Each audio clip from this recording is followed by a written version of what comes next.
다 함께 묵상 기도하심으로 예배를 시작하도록 하겠습니다.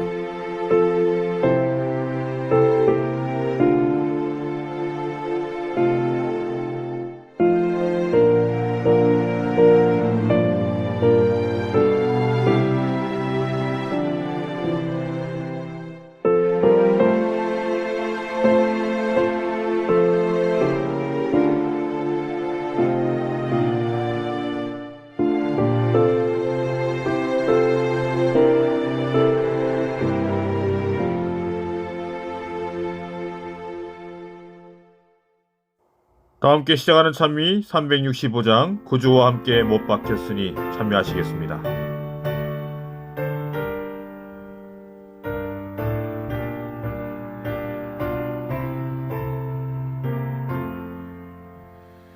구주와 함께 못 박혔으니 구주와 함께 또 영생 얻네. 영광의 기약이 이르도록 언제나 주만 바라봅니다. 언제나 날 사랑하시는 주, 언제나 새 생명 주시겠네. 영광의 기약이 이르도록 언제나 주만 바라봅니다. 마음속에 시험을 받을 때와 무거운 근심이 있을 때에 주께서 나와 늘 함께하며 언제나 나를 도와주시네. 언제나 날 사랑하시는 주, 언제나 새 생명 주시겠네. 영광의 기약이 이르도록 언제나 주만 바라봅니다. 비천한 눈물을 흘릴 때와 애통한 마음으로 탄식할 때 주께서 그때도 같이 하며 언제나 나를 생각하시네.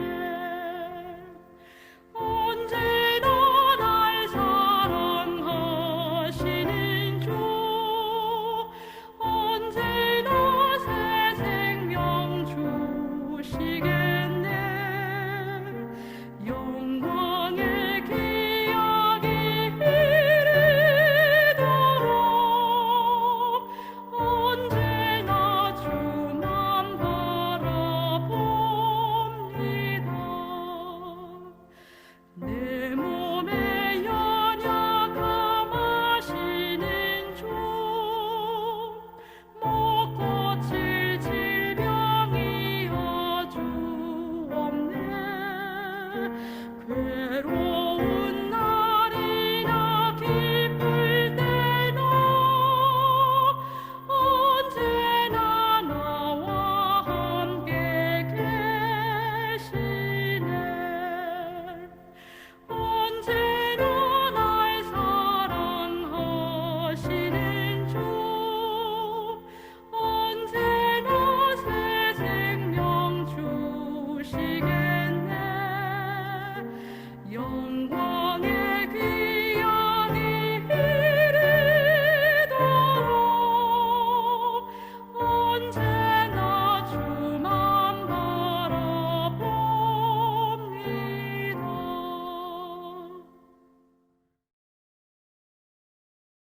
세상 시련 고통 다 몰려올 때에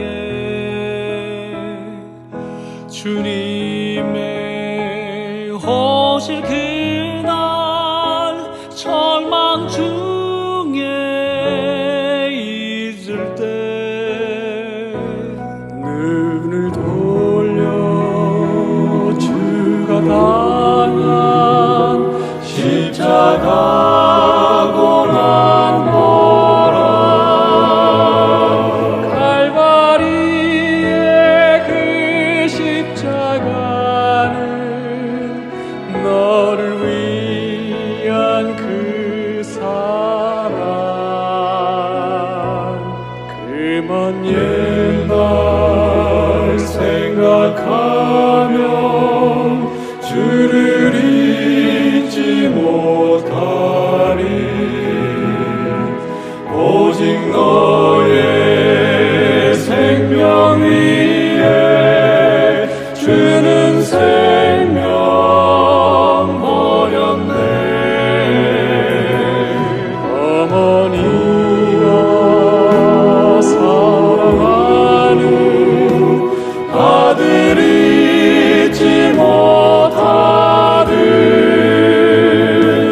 나는 너의 아버지라 너를 잊지 않으리 결코 잊지 않으리라 때론 내가 낙심하며 또 나를 의심해도 다시 오리라 약속했네 너는 기억하라 때론 내가 낙심하며 또 나를 의심해도 나는 너를 기억해 다시 오리라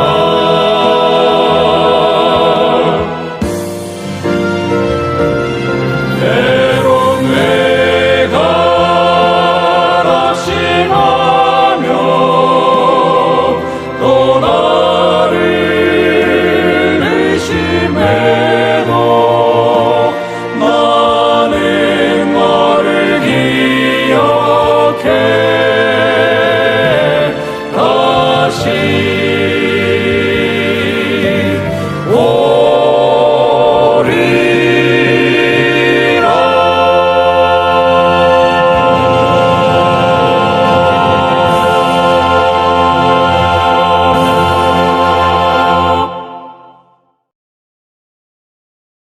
믿음의 가족 여러분 그동안 평안하셨습니까?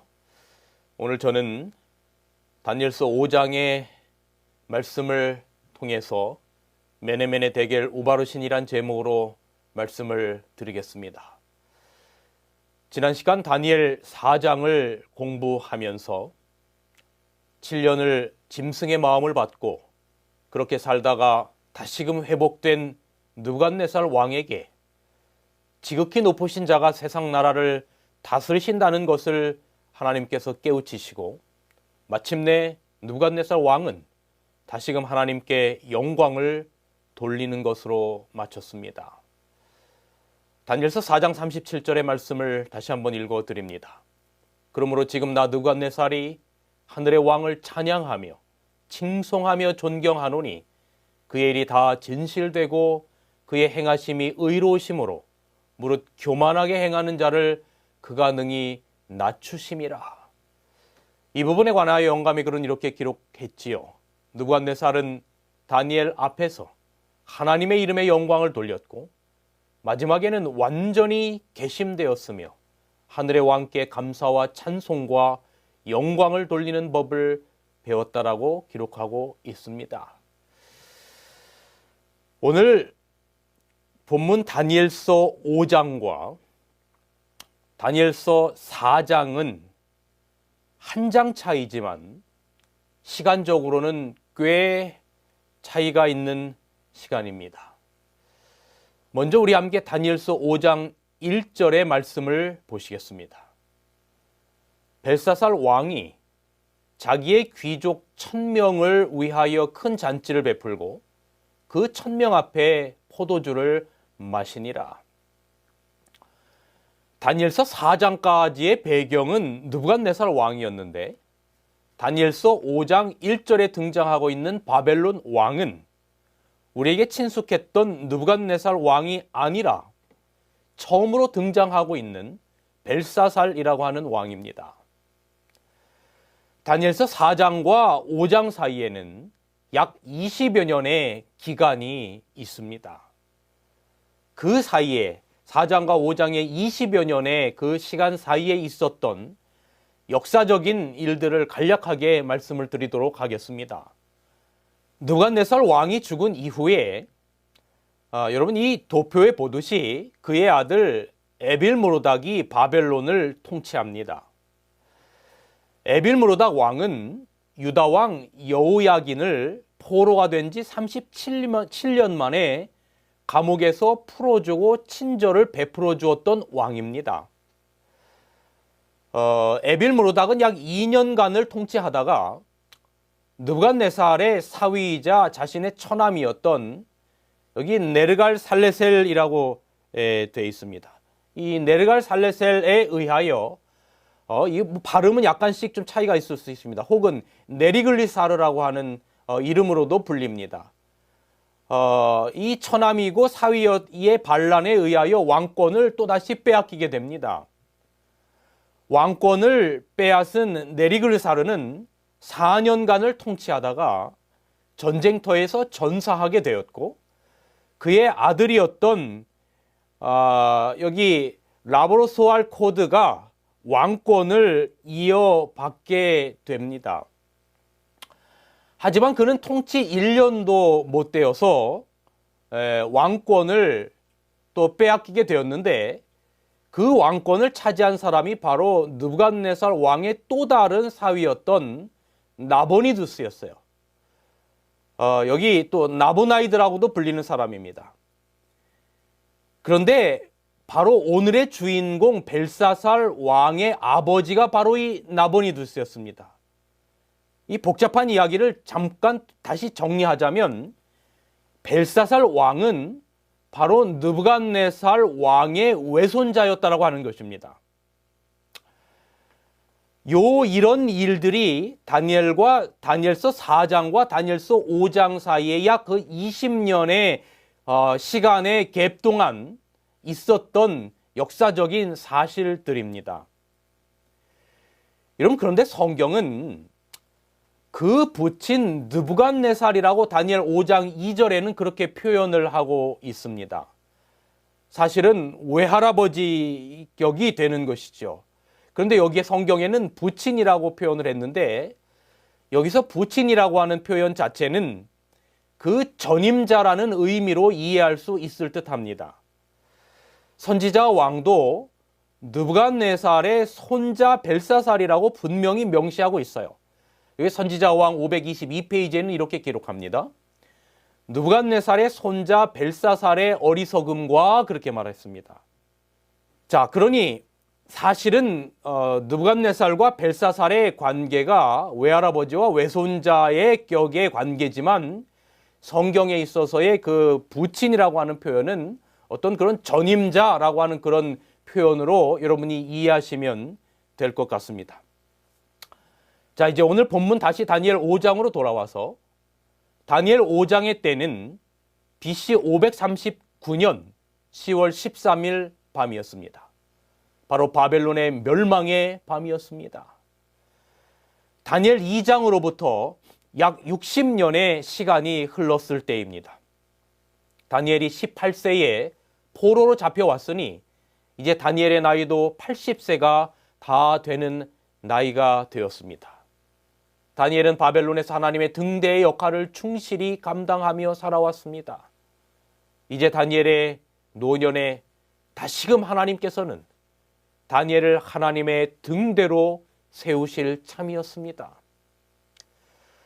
벨사살 왕이 귀인 1,000명과 함께 하나님의 거룩한 성전에서 취하여 온 기명들을 가지고, 여러분 제가 다니엘 1장 처음 시작할 때 바벨론으로부터 여러 가지 하나님의 성전 안에서 쓰였던 거룩한 기구들이 다 바벨론의 신의 보고에 저장되었었다라고 하는 이야기들을 드렸지요.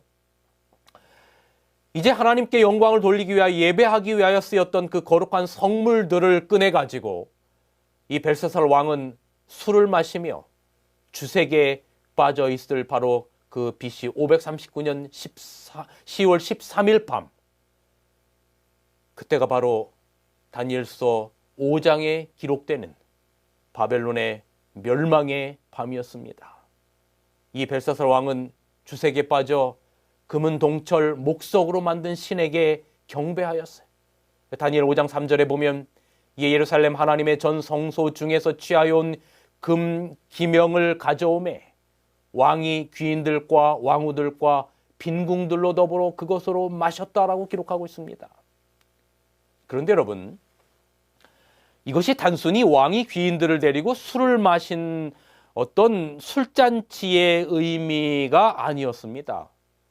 하나님의 거룩한 성소에서 하나님께 예배드릴 때 사용되었던 성물들의 술을 따라 마시면서 우상 숭배를 한 것입니다. 술을 마시고는 금은동철 목석으로 만든 신을 찬양하였다라고 3절과 4절에는 그렇게 기록하고 있어요. 여러분, 이 부분에 대해서 선지자 왕은 우상 숭배적 주연이었다라고 기록하고 있습니다. 우상 숭배적 술잔치였다라고 기록하는 겁니다. 여러분, 이 말씀을 보시겠습니다. 벨사살은 그의 우상 숭배적 주연을 바라보는 하늘의 목격자가 있다는 것과 눈에 보이지 않는 거룩한 순찰자가 그 신성 모독의 광경을 지켜보고 있으며 모독적인 환락의 소리를 들으시고 그 우상 숭배를 목격하신다는 것을 조금도 생각하지 못하였다라고 기록하고 있어요. 우상 숭배적 환락의 소리가 요란했던 밤, 그때는 역사가 말하기를 BC 539년 10월 13일 밤이었다고 이야기합니다. 그런데 갑자기 사람의 손가락 하나가 나타난 겁니다. 그리고 맞은편 벽에 글자가 쓰여지는 겁니다. 그때 사람의 손가락이 나타나서 왕궁 촛대 맞은편 분벽에 글자를 쓰는데 왕이 그 손가락을 본 것입니다. 얼마나 놀랐는지 다니엘 5장 6절에는 넓적다리 마디가 녹는 듯하고 그 무릎이 서로 부딪혔다라고 그렇게 기록하고 있어요. 어떤 목사님이 이 부분을 설명하시면서 우스갯소리겠죠. 역사 최초로 디스코를 춘 왕이 벨사살이었다라고 할 만큼 그렇게 서로 놀라서 무릎이 서로 부딪힌 그런 상황 가운데 처하게 된 것입니다. 이때 상황을 선지자 왕은 다시금 이렇게 묘사하고 있습니다. 우상숭배적 주연이 그 절정에 달하였을 때 한 핏기 없는 손이 나타나 왕궁 벽에 불처럼 빛나는 글자로 많은 군중에게는 알려지지 아니하였으나 지금 양심의 가책을 받은 왕과 그 빈객들에게는 운명의 전조인 말을 기록하였다라고 기록하고 있어요. 여러분, 무슨 글자가 쓰여진 겁니까? 도대체 알 길이 없었던 왕은 또 그 외조부처럼 그 나라의 점자기 술사를 부르지만 그들이 알 리가 없습니다. 그 소식을 들은 태후는 그 자리에 없었습니다. 태후가 다니엘을 그 벨사살 왕에게 소개합니다. 드디어 다니엘이 벨사살 왕 앞에 섰고 기록된 글자가 무엇인지를 말합니다. 다니엘 5장 25절, 기록한 글자는 이것이니 곧 메네 데겔 우바르신이라. 메네 데겔 우바르신이라고 하는 글자가 한 손에 의하여, 사람의 손이 아닌 한 손에 의하여 쓰여진 것입니다. 그 해석이 다니엘서 5장 25절 28절까지 기록되어 있습니다. 메네는 하나님이 이미 왕의 나라에 시대를 세워서 그것이 끝나게 하였다라고 하는 뜻이고, 데겔은 왕이 저울에 달려서 부족함이 되었다라고 하는 뜻이고, 베레스는 왕의 나라가 나뉘어서 메대와 바사 사람에게 준 바가 되었다라고 하는 뜻이었습니다. 아람어인 이 메네메네 데겔 우바르신이라고 하는 이 말을 통합하면 세어보고 세어보고 달아보니 부족하여 조각을 낸다라고 하는 뜻입니다. 바로 그 우상숭배적 환락의 밤, BC 539년 10월 13일 그 밤에 성 밖에서는 고레스라고 하는 장군을 중심으로 한 메대와 바사의 연합군이 바벨론을 침공하고 있었습니다. 역사에 보면 바벨론 주변을 흐르고 있었던 강을, 수로를 막고 그곳으로 진격해 들어왔다라고 기록합니다. 그때 메대와 페르시아의 연합군을 지휘했던 고레스 원통형 점토 기념비가 발굴이 됐는데, 여러분 이 사진에 보이시는 것처럼 이 고레스의 기념비에는 이런 글이 쓰여 있습니다. 나는 고레스, 세상의 왕, 위대한 왕, 바벨론을 정복한 왕이다. 내가 바벨론에 개성 입성했을 때 나는 기쁨과 즐거움으로 나의 당당한 거처를 왕국으로 삼았다라고 기록합니다. 그리하여 다니엘 2장의 예언처럼, 60년 전에 다니엘 2장의 예언처럼 금머리 바벨론은 망하고 은 가슴과 팔로 상징된 메데 바사가 역사적으로 보면 그 뒤를 잇게 된 것입니다. 성경의 정확한 예언의 성취입니다. 고레스 왕은, 이 벨사살 왕은 여러분 그날 밤에 죽임을 당하게 됩니다. 고레스 왕에 의하여 다니엘 5장 30절에 보면 이렇게 기록하고 있습니다. 그날 밤 갈대아 왕 벨사살이 죽임을 당하였다라고 기록하고 있습니다. 그런데 여러분, 하나님께서 어디 바벨론 제국과 벨사살 왕만 저울에 달아보고 세어보시겠습니까? 어떤 인생이 아무리 지혜롭고 총명하여 위대하다 할지라도, 어떤 나라가 아무리 강대하다 할지라도 죽지 않는 인생이 없고 쇠퇴하지 않는 나라는 없습니다. 실로 창조주 하나님은 인생과 민족과 나라와 및 모든 만유의 기한과 때를 작성하시는 주관자이십니다. 전도서 3장 1절에는 범사에 기한이 있고 천하 만사가 다 때가 있다라고 말하는 것입니다. 여러분, 오늘 본문에 보면 메네라고 반복하고 있는데, 이것은 하나님께서 모든 것을 세어보고 또 세어보시며 참고 기다리심을 드러내는 말입니다. 베드로서 3장 9절의 말씀, 오직 너희를 대하여 오래 참으사 아무도 멸망치 않고 다 회개하기에 이르기를 원하시느니라. 하나님께서 얼마나 언제까지 기다려 주실까? 여러분, 앞서 느부갓네살 왕도 2장과 3장과 4장을 거치면서 기다려 주시고 기회를 주셨듯이 다니엘 5장의 벨사살 왕에게도 은혜의 기간은 주어졌습니다. 여기 선지자왕 523페이지 이렇게 기록합니다. 하나님의 뜻을 알고 그 뜻을 이행해야 할 책임을 깨달을 수 있는 많은 기회들이 바로 벨사살 왕에게 주어졌었다라고 기록하고 있어요. 느부갓네살이 말할 수 없는 고통과 굴욕의 값을 치르고 마침내 믿었던 그것을 벨사살은 냉담하게 지나쳤다라고 기록합니다. 그 외할아버지의 믿음, 외할아버지의 마침내 회심의 모든 신앙들이 벨사살에게 전수되었지만 벨사살은 그 모든 것들을 다 거절하고 말아버린 것입니다. 그에게 많은 기회들이 주어졌지만 그는 끝까지 거절하고 비참한 최후를 맞게 된 것입니다. 여러분, 우리에게, 아니 나에게는 얼마의 시간이 남아 있을까요? 제가 가끔 꿈속에서 어릴 적에 놀던 동네들이 꿈속에 나타납니다. 그래서 지난번에 한번 제가 고향에 갔을 때 자전거를 타고 어릴 적에 다녔던 산과 들, 동네 구석구석을 다 돌아보았어요. 제가 어릴 적에 놀던 그 초등학교 뒷동산, 우리 부여군 은산 면에 있는 우리 은산 국민학교, 그 당시에는 지금 은산 초등학교, 근데 그 학교는 불행히도 폐교가 되었어요. 그래서 지난 고향에 갔을 때 자전거를 타고 어릴 적에 많이 올랐던 그 초등학교 뒷동산의 언덕을 제가 올라가 보았어요. 거기 보니까 뭐 예전 그대로인 것들이 아직도 여전히 많이 남아있어요. 뭐 시골이니까. 뭐 물론 바뀌고 변한 것들도 있지만 제가 거기 올라가서 앉아서 한참을 있다가 이런 노래를 불렀어요. 여러분 그 노래 아시지 않습니까? 가곡 중에 내 놀던 옛 동산에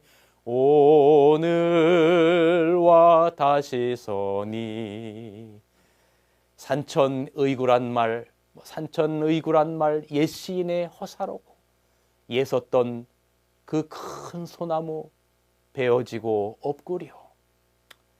여러분 우리의 인생이 참 빨리 지난 것 같다는 생각이 듭니다. 우리의 시간이 다 가기 전에 아무도 멸망치 않기를 바라시며 참고 기다리시며 매내 세고 또 세시는 하나님의 마음을 꼭 기억하셨으면 좋겠습니다. 왜 매내 한 번만이 아니고 매내입니까? 여러분 우리는 때로 이런 말을 하지 않습니까? 열셀 때까지 그때까지 안 하면 혼나 뭐 이런 말을 하지 않습니까? 그래서 우리가 자녀들을 그렇게 훈계할 때 하나, 둘, 셋, 넷, 다섯, 여섯, 일곱, 여덟, 아홉 했다가 또 아홉 반에 반 그렇게 말한 경험 여러분 있지 않으십니까? 아홉 반에 반 열을 세기를 주저하는 부모의 마음이죠. 열을 말하지 않아요. 안타까운 마음으로 기다리는 겁니다. 그런데 군대에서 혼낼 때는 어떻습니까? 하나, 다섯, 아홉, 열 뭐 이렇게 가지 않습니까? 이런 하나님께서 느부갓네살이나 벨사살에게 매내 그런 마음으로 세신 겁니다. 아홉 반에 반 그런 마음으로 세신 겁니다. 돌이키기를 바라는 부모의 마음이며 하나님의 마음인 겁니다. 여러분 루스벨이 하늘 정부를 향하여 반역을 일으켰을 때 돌아오라라고 하는 하늘의 음성을 끝까지 거절했을 때 성령을 거역하는 죄를 지었던 것처럼 유다의 발을 씻기시면서 유다가 돌아오기를 그렇게 간절히 기도하시고 애원하셨던 예수님의 마음을 그냥 저버리고 예수님을 팔아서 성령을 거역하는 죄를 저질렀듯이 여러분 아직도 세고 계실 때 매내하며 세고 계실 때 하나님 앞으로 우리 자신을 온전히 들여서 성령을 거역하는 죄를 짓지 않으시는 여러분과 제가 되기를 간절히 바랍니다. 여기 전도서 12장 1절에는 이렇게 기록합니다. 너는 청년의 때 곧 곤고한 날이 이르기 전 나는 아무 낙이 없다고 할 해가 가깝기 전에 너의 창조자를 기억하라. 여러분 이 대겔이라고 하는 말은 또 정확하게 풀이하면 너는 저울질을 받았다 혹은 너는 너무 가볍다라고 하는 뜻입니다. 공의의 하나님께서는 벨사살을 심판하시되 먼저 그의 모든 것을 정밀하게 저울질하신 다음 도저히 부족해서 안 되겠다고 매내 세시면서 더 이상 돌이킬 희망이 없게 되자 가망이 없게 되자 마침내 심판하셨다는 것입니다. 이 말씀을 보십시오.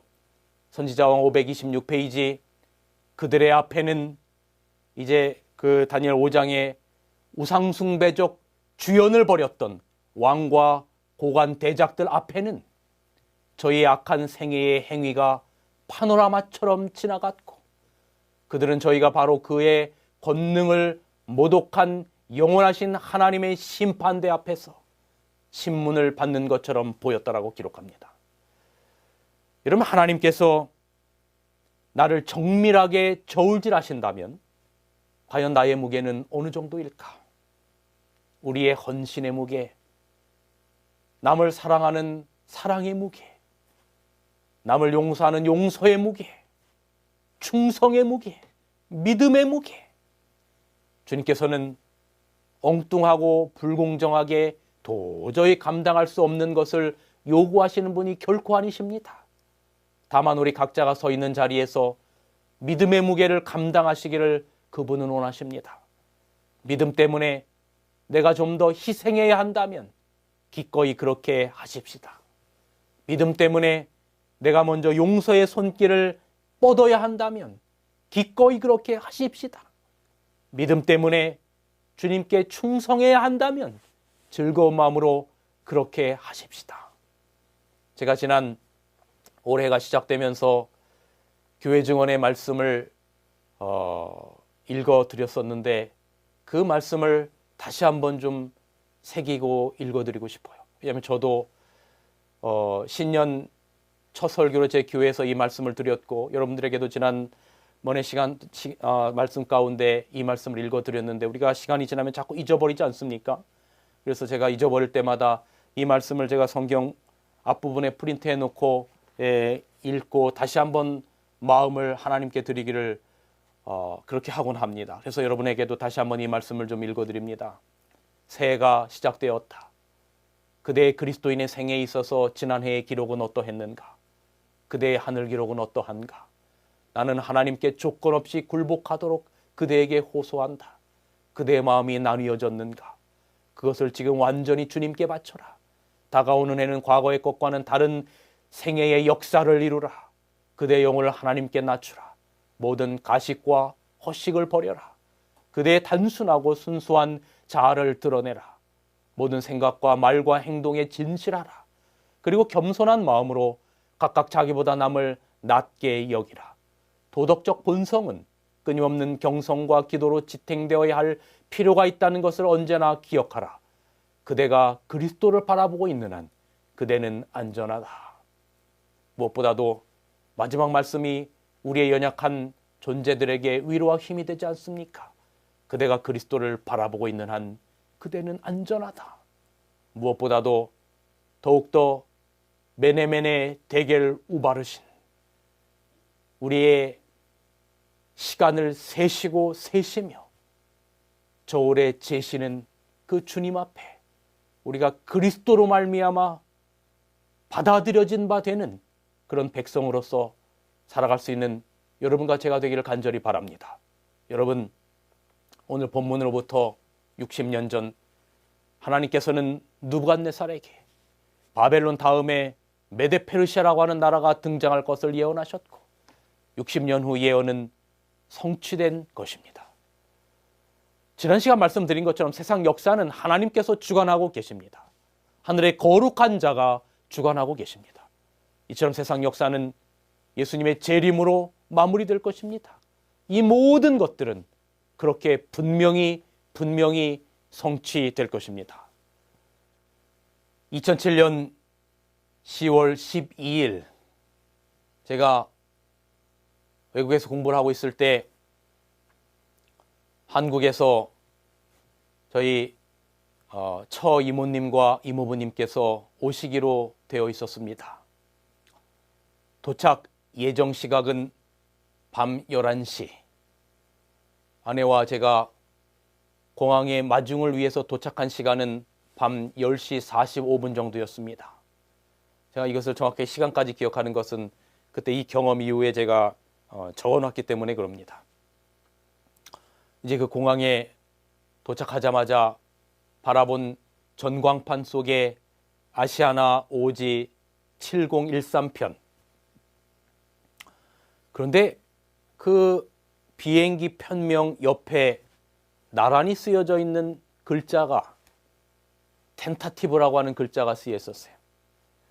텐타티브. T-E-N-T-A-T-I-V-E 그 텐타티브라고 하는 글자가 비행기 편명 옆에 쓰여져 있었습니다. 보통 arrived나 도착했다거나 definit이나 하는 이제 도착할 것이라고 하거나 하는 이런 것들은 익숙한데 이 tentative라고 하는 단어의 의미를 제가 그때까지 몰랐습니다. 이 전광판 맨 위에 있는 쿠웨이트에서 오는 비행기와 제가 기다리고 있는 한국에서 오는 우리 이모부님과 이모님을 태우고 오는 바로 그 아시아나 항공만 텐타티브라고 하는 글자가 쓰여 있었습니다. 그래서 제가 공항 직원에게 물었습니다. 이게 무슨 뜻입니까? 그랬더니 그 직원이 하는 말이, 그 말의 의미는 비행기의 착륙이 미정이어서 지금 현재 비행기의 상태를 모른다는 것이다. 늦게 도착할 수도 있고 아니면 기체 결함으로 한국으로 다시 돌아갈 확률도 높다라고 그렇게 설명하는 것입니다. 그때부터 아내와 저는 걱정이 시작되었습니다. 전혀 한치 앞을 모른다는 불안감. 계속해서 기다려야 되는 것인가? 아니면 다시 집으로 돌아가야 하는 것인가? 만일 이 아시아나 항공이 한국으로 다시 돌아갔다면 굳이 여기서 기다릴 필요가 전혀 없는 것입니다. 혹 다시 늦게라도 온다면 기다려야 하는 것입니다. 아내와 저는 고민을 하다가 우선 기다리기로 했습니다. 시간은 도착 시간을 훨씬 넘기고 있었습니다. 11시 15분, 11시 30분, 10분이 1시간 같이 길었습니다. 그 사이에 직원을 3-4번은 더 찾아갔던 것 같습니다. 비행기의 근황을 전혀 알 수 있는 길이 없냐고 물었습니다. 그때 한 여직원이 어딘가에 전화를 해보더니 아마 그 비행기가 기체 결함으로 다시 한국으로 돌아간 것 같다라고 저에게 말하는 것입니다. 이럴 수가 있나. 그러나 그것도 확실한 것이 아니었습니다. 그래서 제가 이제 저희가 한국으로 우리 처남에게 전화를 시도했습니다. 한국의 아시아나 항공과 처남에게 전화를 걸었어요. 그러나 두 곳 다 전화를 받지 않았어요. 계속되는 긴장의 이유가 무엇입니까? 미래를 모른다는 거예요. 도대체 이 비행기가 올지 안 올지 확실하게 미래를 알지 못하는 것이 우리의 마음을 불안하게 했던 겁니다. 그런데 그 자리를 떠나지 않고 계속 전광판을 주시하고 있던 지루한 시간이 지나던 12시 30분쯤 갑자기 그 아시아나 항공 편명 옆에 텐타티브에서 데피니시로 바뀌는 것이 아닙니까? 여러분, 텐타티브라고 하는 건 미정이지만 데피니시라고 하는 건 확실하게 도착한다는 의미 아닙니까? 확실하게 도착한다는 보장이 있는 것입니다. 비록 늦어진다 할지라도 도착한다라고 하는 보장이 있는 것입니다. 드디어 12시 50분쯤 다시 텐타티브에서 데피니시로, 데피니시에서 arrived로 바뀌었어요. 도착했다라고 하는 것입니다. 여러분, 그때의 기쁨은 정말로 말로 표현할 수가 없어요. 1시 15분쯤 우리 이모부님과 이모님을 만날 수 있었습니다. 이를 통해서 얻은 2가지 교훈이 있는데, 첫째는 미래를 모르는 것이 정말로 이렇게 답답하구나라고 하는 것입니다. 그래서 여러분, 성경 다니엘서와 요한계시록을 통해서 우리에게 미래를 보여주신 겁니다.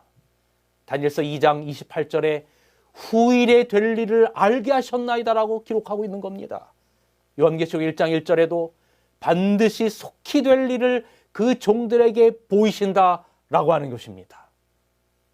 둘째는 비록 정확한 시간은 모른다 할지라도 반드시 도착한다는 데피니스는 우리에게 희망을 주는 것입니다.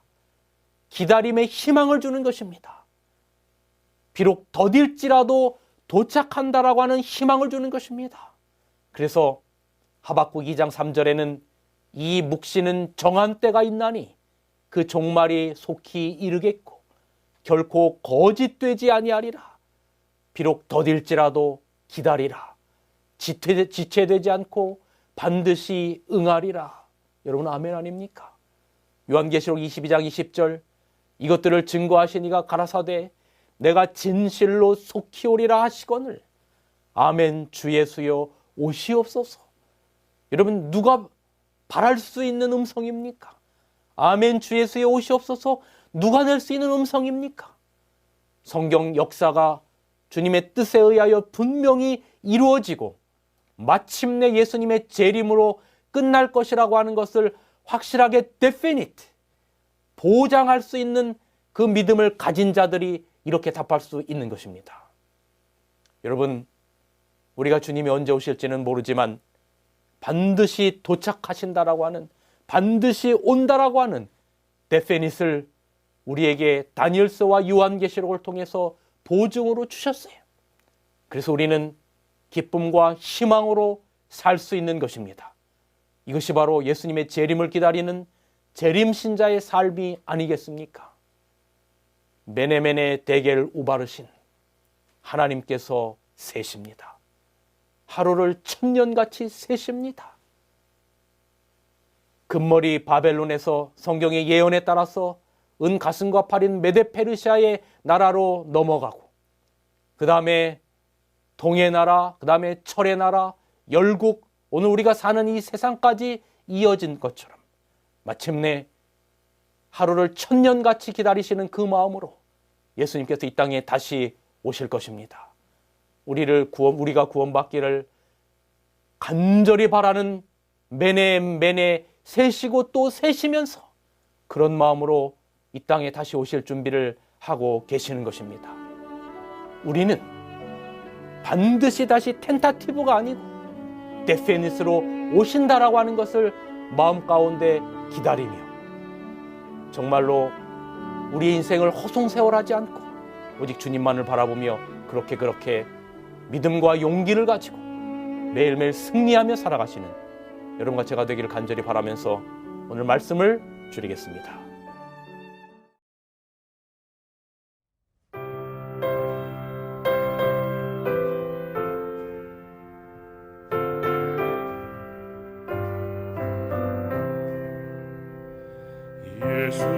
예수만 바라보세 예수만 쳐다보세 믿음의 주 되신 예수만 바라보세 예수만 생각하세 예수만 신뢰하세 믿음의 주 되신 예수만 바라보세 예수만 품어보세 예수만 모셔보세 믿음의 주 되신 예수만 바라보세. 하늘에 계신 우리 하나님 아버지, 거룩한 안식일을 맞이할 수 있도록 인도하여 주시니 감사합니다. 이곳에 머리 숙인 모든 주의 성도들 위해 하늘의 축복을 부어주시고 은혜로운 안식일을 보낼 수 있도록 인도하여 주시옵소서. 곧 오실 우리 주님을 기다리게 하시고 준비 또한 하게 하셔서 주님 뜻에 합당한 삶으로 주님께 영광 돌리는 삶으로 그렇게 살게 하여 주시옵소서. 예수님의 이름으로 기도드리옵나이다. 아멘.